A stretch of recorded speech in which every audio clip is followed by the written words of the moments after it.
Северна Македонија бележи напредок во исполнување на реформската агенда, но потребно е државата до јуни целосно да ги спроведе преостанатите мерки за комплетирање на реформите предвидени со заклучоците на Европскиот совет од јуни 2018 година.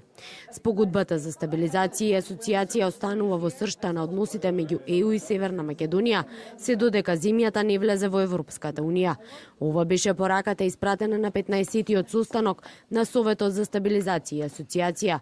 На состанокот беше посочено дека клучен приоритет за владата е успешно спроведување на фер демократски и слободни председателски избори, во чии процес се очекува конструктивен пристап и учество на опозицијата, исто како и во реформските процеси.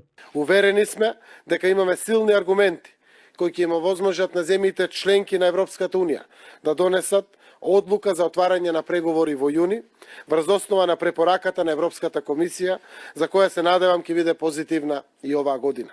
Советот за стабилизација и асоциација исто така ја истакна и важноста на одржливо решение за идниот статус на специјалното јавно обвинителство, што е во согласност со стратегијата за реформа на судството. Сепак Македонија постигна голем напредок и испрати силна порака до регионот, истакнаа високата представничка за надворешна политика и безбедност Федерика Могерини и еврокомесарот за проширување Јоханес Хан.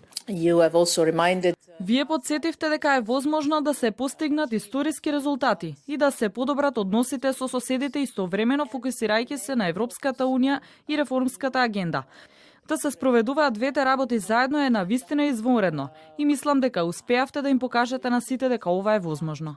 На состанокот на Советот исто така беше истакната и важноста за одговорност за нападот врз собранието на 27 април 2017 година, а поздравено беше и спроведување на реформата за следење на комуникациите со ефективно воспоставување на оперативната техничка агенција и започнување на работа поврзана со реформа на разузнавачките служби.